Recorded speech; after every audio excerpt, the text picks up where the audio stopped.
마가복음 9장 40절부터 50절까지 읽겠습니다. 봉독하겠습니다. 우리를 반대하지 않는 자는 우리를 위하는 자니라. 누구든지 너희가 그리스도에게 속한 자라 하여 물 한 그릇이라도 주면 내가 진실로 너희에게 이르노니 그가 결코 상을 잃지 않으리라. 또 누구든지 나를 믿는 이 작은 자들 중 하나라도 실족하게 하면 차라리 연자맷돌이 그 목에 매어 바다에 던져지는 것이 나으리라. 만일 내 손이 너를 범죄하게 하거든 찍어버리라. 장애인으로 영생에 들어가는 것이 두 손을 가지고 지옥 곧 꺼지지 않는 불에 들어가는 것보다 나으니라. 만일 내 발이 너를 범죄하게 하거든 찍어버리라.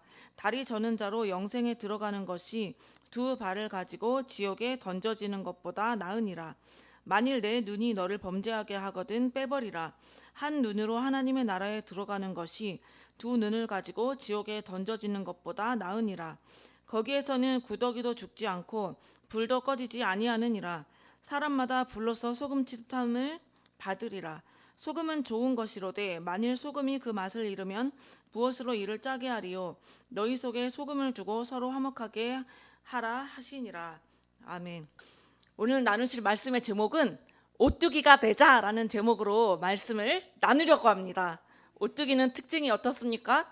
이렇게 손으로 툭 건드리면 금방 넘어지지만 그러나 다시 일어납니다. 네. 우리는 영적인 이 오뚜기가 돼가지고 일어나지 않으면은 구원도 확실하지 않을 수가 있습니다. 안 그렇습니까?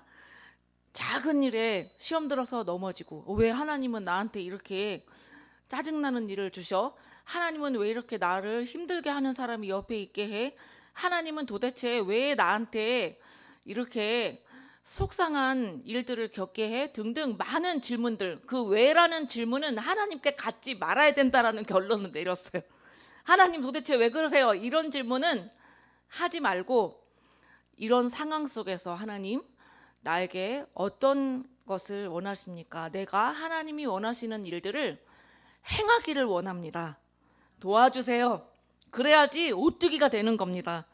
짜증나고 기분 나쁘고 상처받고 또 이렇게 믿음 생활을 하다 보면은 말로 상처받는 일이 분명히 있을 수 있습니다. 그때 마귀가 저나 여러분한테, 특히 저한테는 제가 자존감이 낮은 편이었기 때문에 어머나 이렇게 자존감이 낮으면 이렇게 푹 떨어져요. 기도를 해야 올라옵니다. 이렇게 주여 하고 찾으면은 살아계신 하나님이 이렇게 끌어올려서 올려주십니다.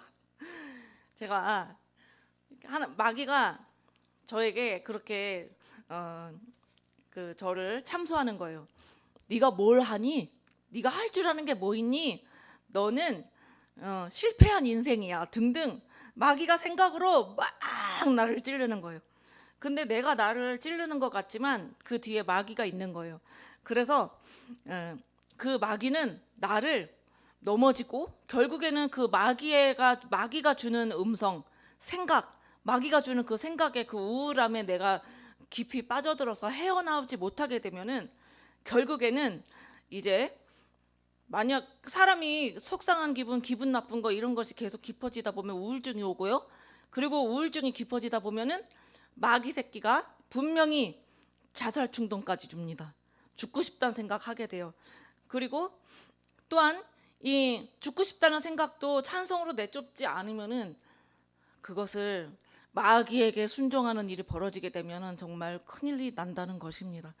우리 믿는 사람들이라고 안전할까요? 우리 믿는 사람들이 끊임없는 기도 생활을 잘 하지 않으면은 우리가 처음에 성령 받아서 너무너무 좋아서 기뻐 들뛰고 난리가 났어도 그런데 그렇게 성령 충만하고 은혜를 많이 받으면 마귀는 질투하기 때문에 시험 드는 일이 생기게 마련입니다. 그래서 그때 나의 은혜 받은 거 좋은 거 이런 거를 분노로 혈기로 막 신경질 나는 일이 막 마귀가 생기게 할 때 쏟아버리게 되면은 계속해서 그거에 올무가 돼가지고 그런 것을 어떻게 하면은 내가 잘 이겨낼 수 있을까 그런 걸 고민하고 승리하셨으면 좋겠습니다. 하나님은 참 좋으신 분인데 왜 그렇게 또 생각하냐면 오늘 말씀에서 읽었던 말씀에서 아니 물 한 잔이라도 이렇게 믿음의 식구들 또 어쨌든 다른 사람에게 대접해 주면은 하나님이 그 상을 잊지를 않는데요. 그래서 저와 여러분들은 남에게 베풀고 대접하는 거에 대해서 정말 후하게 하면 좋을 것 같습니다. 특히 하나님 나라를 위해서 내가 우리는 암보험도 들죠. 그리고 또 실비보험에다 여러 가지 많은 보험들을 들어요, 이 세상에서. 근데 왜 이렇게 천국보험 들라고 그러면은 시험들이 들어가지고 입이 그냥 저기까지 나와 있어요. 제 친구가요, 걔네 교회 담임 목사님이 여자분이세요. 그리고 교회는 규모는 한 우리 교회 정도 돼요. 근데 얘네 목사님이 이 집사 천국보험 좀 들어 이렇게 말한 게 아니라 이제 교회가 또 어떤 그 우리가 지금 기도원도 얻으려고 하고 예를 들어서 그러듯이 어디를 이제 얻으려고 하는데 이 목사님이 기도를 해보셨죠? 기도해 보시고 이 이집사 부부 내 친구 부부가 헌신하길 바라시는 거예요. 그 성전을 위해서. 왜냐하면 그 목사님이 그랬대요. 제 친구한테 이것을 순종하면은 남편에게 물건 주신다 이거예요. 축복 주신다 이거예요. 그러니까 부부가 시험 들지 말고 순종하라고. 그래가지고 새로 뭐를 얻고 꾸미고 하려면은 뭐 돈이 뭐 1,000만 원 이상 들잖아요. 그랬는데 이 친구가 아니 저 목사님은 내 친구 김 집사도 있고 박 집사도 있고 아니 그러는데 글쎄 물어본 거예요. 야, 목사님 있잖아, 응? 나한테 돈 1,000만 원 이상을 하래. 너네들한테도 얘기했어? 아니 나 몰랐는데. 이렇게 쑥덕쑥덕거린 거예요. 그러니까 얘가 또 시험이 드는 거예요. 아니 세상에 목사님은 얘도 있고 쟤도 있고 여러 사람이 있는데 왜 나 하필 나한테만 하라는 거야? 그럼 목사님한테 삐졌어요. 그런데 그러면서 이제 저한테 전화가 왔어요. 야, 우리 목사님 웃기는 여자야. 아, 왜 그래? 아, 이래. 야, 천국보험 들어. 그랬어요. 할렐루야. 천국보험 들어야지. 암보험 들고 실비보험은 드는데 왜 천국보험 안 들고 야단들이요. 도대체가.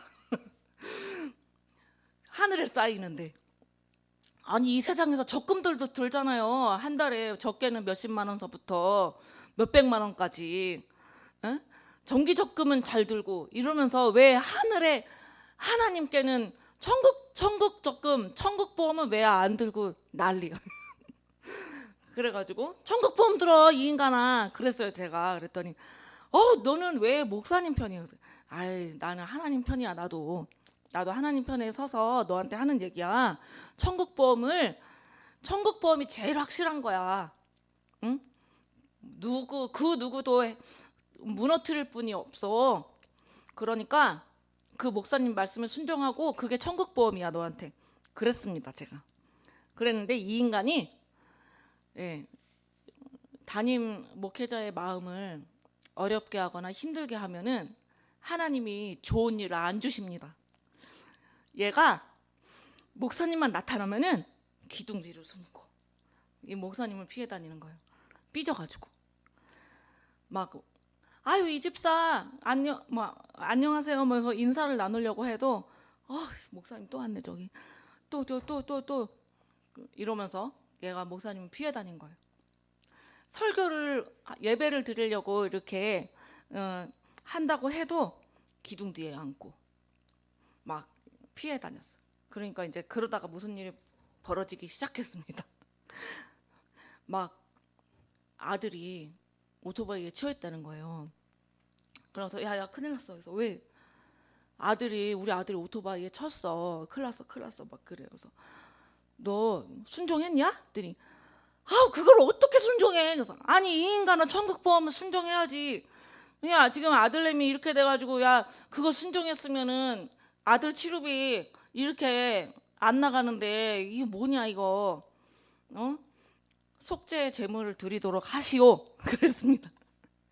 그랬는데 이 친구가 또 이제 안 하고 있었던 거예요.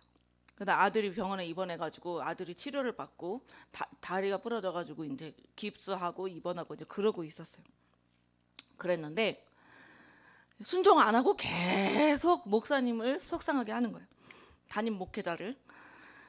그러다 보니까 어느 날 이제 또 사건이 터진 거예요. 남편 회사에 또 사건이 터졌어요.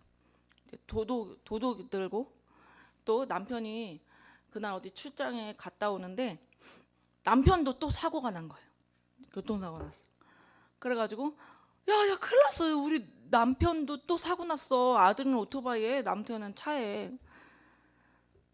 야 순종했냐 안 했냐 또 물어봤어요. 그랬더니 아니 하나님이 하라 그럴 걸 해야 시켜야지. 할 수 있는 거를. 너 할 수 하나님도 믿음 달아보는데 그렇게 순종 안 하고 그렇게 목사님 마음 아프게 하고 피해 다니고 이러니까 하나님이 네가 그 아들 누워 있는 거를 봤을 때 너 마음 어떠니? 아 속상하지. 예수님도 너에게 천국 보험을 통해서 영적으로 육적으로 축복 주시려고 하는데 그것은 보지 못하고 땅의 것만 바라보고 돈만 쫓아가고 있는 그 너의 인생을 통해서 지금 너를 깨닫게 하시려고 지금 너한테 사랑의 매를 대신 거야. 매 맞고 오지 말고 매 맞기 전에 주님 앞에 가야 되는데 정신 차려. 나 너한테 위로의 말을 주고 싶지만 가장 큰 위로는 천국보험과 그런 것들이 가장 큰 위로야.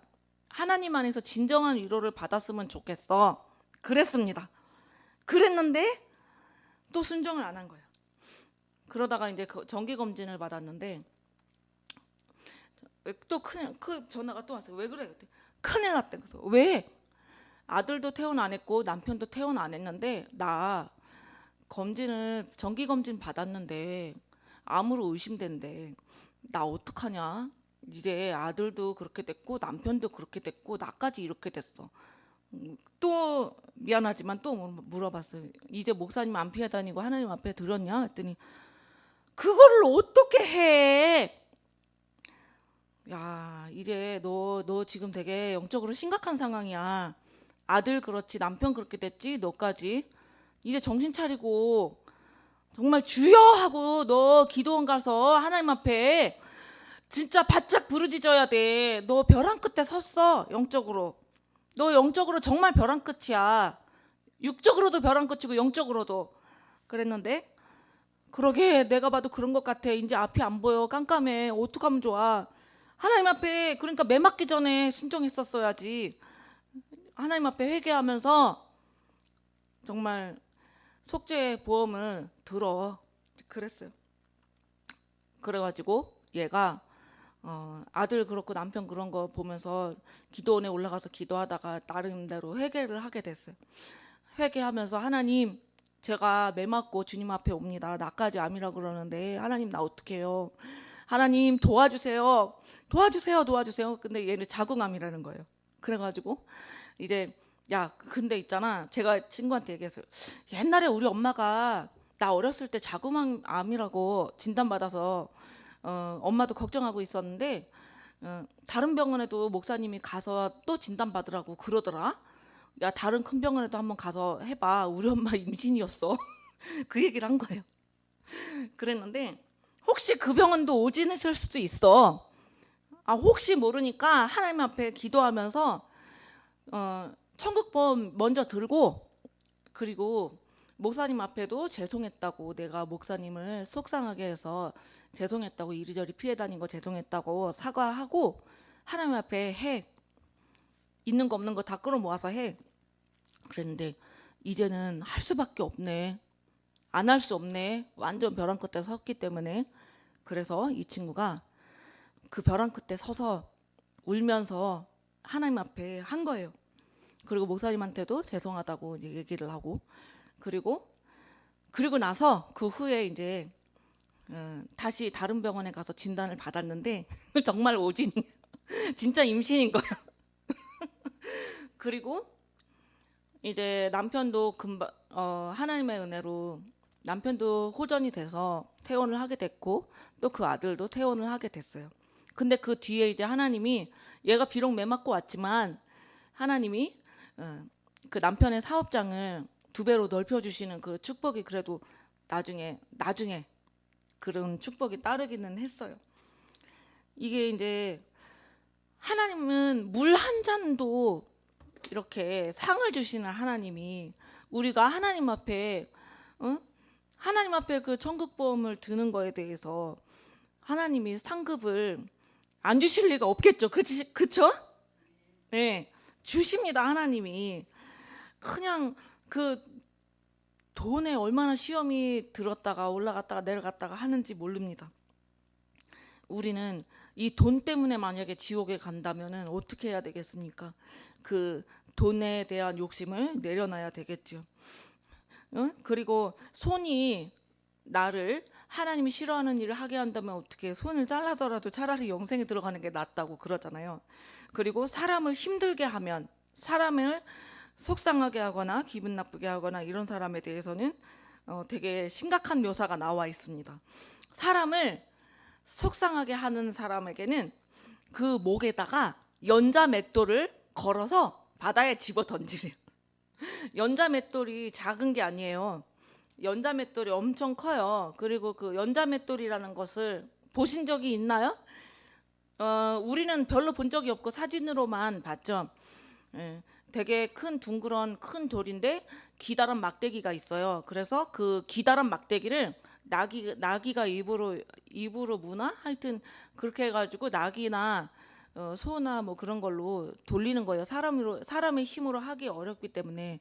그러니까 100kg, 200kg 나가는 큰 돌인 거예요. 또 그보다 약간 작은 돌일 수도 있고요. 그러면 100kg 되는 돌을 목에 걸면 그 100kg 되는 돌을 목에 걸고 바다에 집어던지면은 어떻게 되겠습니까? 정말 보통으로 죽는 게 아니겠죠. 그만큼 믿음으로 달려가려고 하는 사람 발목 잡는 거, 연자 맷돌을 목에다가 달고 바닥에 쳐 넣는 것이 차라리 낫다.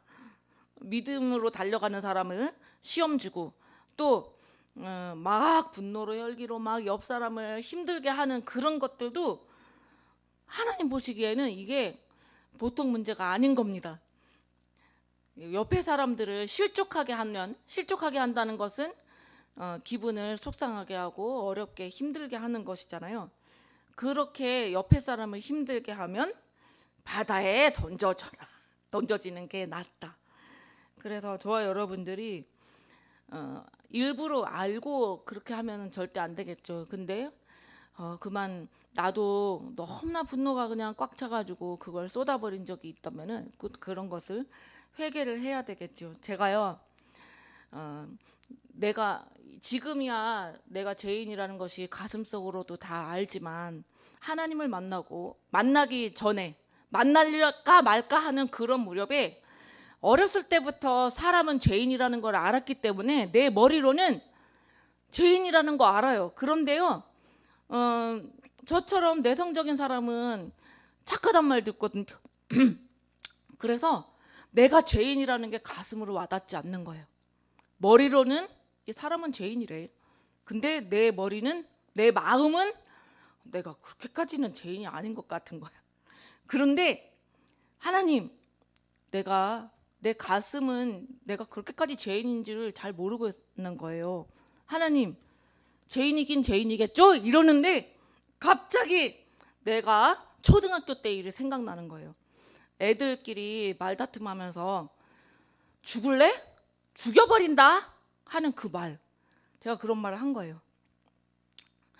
그 동생이 막 저의 마음을 막 기분 나쁘게 하는 거. 내 동생이 1살 차이니까 얼마나 티격태격하면서 자랐겠어요. 막 야 김혜영이 이러면서 막 이름도 불러가지고 내가 막 이게 막 이러면서 막 그러기도 하고 또 공부도 나보다 못하면서 등등의 그런 말들 막 나를 변죽을 올리는 말들을 하는 거예요. 그래가지고 죽여버린다 그랬는데 죽여봐 막 이러는 거예요. 그러면서 제가 칼로 찔러 죽여버린다. 네, 이렇게 말한 거예요. 근데 하나님은 그거 생각나게 하신 거예요. 그냥 다툼으로 어릴 적에 남매가 아니지 자매간의 다툼으로 칼로 찔러 죽여버린다 이런 말을 한 거. 또 어떤 경우는 막 화가 많이 나면 칼로 찔러 죽여버린다, 아니면 뭐 총 쏴서 죽여버리고 싶다, 또 내가 너를 어떻게 해서 죽여버렸으면 좋겠다 등등 이런 말들을 가볍게 했던, 아무렇지도 않게 했던 지난 날에 내가 있는 거예요. 동생한테 그렇게 험한 말을 한 거예요. 그 생각나게 하시는 거예요. 하나님이 네가 네 동생한테, 네 동생이랑 싸우면서 네 동생이 공부도 못하면서 등등의 이런 내용에 무슨 내용을 말했는지는 기억 안 나지만 내 자존심을 상하게 했던 것 같아. 동생의 말이. 그래가지고 기분이 나빠서 내가 찔러서 죽여버린다 이런 말을 했던 거예요. 그러면서 내가 알았어. 아, 내가 진짜 동생을 살인하려고 그런 말을 한 건 아니었는데 내가 그때 화가 나서 화를 참지 못하고 죽여버린단 말을 한 거예요. 초등학교 때. 그래가지고 하나님, 내가 입술로 큰 범죄를 했습니다. 사람을 죽여버린단 말을 아무렇지도 않게 했네요. 내가 정말로 죄인 맞네요. 하나님 도와주세요. 하나님, 내가 몹쓸 말을 아무리 장난이어도 몹쓸 말은 하지 않게 해주세요.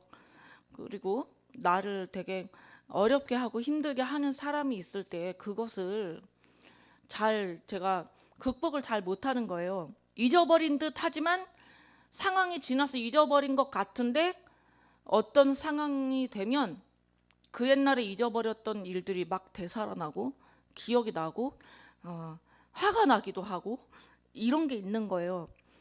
어떤 사람은 겉으로 혈기를 다 쏟아버리지만 저는 속 혈기인 거예요. 그게 사람 싫은 게 막 생각나는 거. 그래서 하나님 도와주세요. 내가 사람을 그렇게 싫으면 안 되는데, 나를 상처 준 그 사람이 싫으면 안 되는데, 사람을 미워하는 것도 살인이라고 그랬는데, 직접 살인하지 않아도 그것도 살인이라고 그랬는데, 나는 말로 그렇게 범죄하고 생각으로 범죄하고, 그리고 그 크고 작은 그 사건들 상황들을 성령으로 이기지 못하고 생각으로 말로 많이 쏟아내고 겉으로 혈기를 내는 스타일의 성격은 아니니까 사람들은 내가 혈기를 안 부리는 것 같아 보이지만 속으로 삐져 있는 것도 하나님 보시기에는 혈기나 마찬가지인데 이런 것들이 잘 해결이 되지 않아요. 그러다 보니까 저한테는 왜 옛날 얘기를 해, 이런 얘기를 들을 때도 있는 거예요. 그 옛날에 그 묵은 감정이 해결이 안 돼갖고 해결된 듯해요. 평소에 잘 잊어버리고 지내요. 그런데 어떤 상황에서 옛날 일이 생각이 나는 거예요. 그러면서 분노가 막 일어나서 옛날 얘기를 한 적이 있는 거예요. 그런 모든 것들이 잘 안 되는 거예요. 근데 그런 것들이 주님 안에서 잘 해결되지 않으면 어떻게 되겠습니까? 이기지 못하고 성령으로 이기지 못하면 결국에는 마귀한테 져서 교회를 다녔어도 불로서 소금치도 타는 그곳으로 끌려갈 가능성이 있기 때문에 우리가 하나님 은혜로 이겼으면 좋겠습니다. 이기는 게 살 길인 것 같아요. 저와 여러분들의 살 길이 분노도 성령으로 이기시고 또 여러 가지 중독들도 성령으로 이기시고 각자마다 삶의 순간순간마다 주어지는 그 모든 숙제들을 성령으로 이기셨으면 좋겠어요. 아까도 제 친구 얘기를 했지만 그 모습이 걔만 그러겠습니까? 혹시 우리 각자도 돌아봤을 때 하나님이 순종할 숙제들을 던져줬을 때 즉각으로 순종을 한 적이 얼마나 있는지 저와 여러분들이 돌아보면서 하나님 앞에 가슴을 치면서 하나님, 나는 정말 죄인입니다. 하나님, 내가 말로 또 행동으로 얼마나 하나님을 마음 아프게 했는지 모릅니다. 때때로 우리 그렇지 않았습니까? 자기의 지난 날을 돌아봤을 때 말로 또는 행동으로 여러 가지 다양한 모습으로 하나님을 속상하게 한 적은 있지 않았나요? 저만 있나요? 저는 그렇게 있더라고요. 나는 죄인이 아닌 줄로 착각했지만 하나님이 가르쳐 주신 거예요. 죄인이라는 것을 깨닫게 하셨어요. 우리가 다 그래요. 영생을 얻을 수 있도록 날마다 주님 안에서 부단히 기도하고 또 찬송하고 달려가서 끝까지 예수님을 붙들어서 승리하는 저와 여러분들이 되기를 바라며 오늘의 말씀을 마치겠습니다.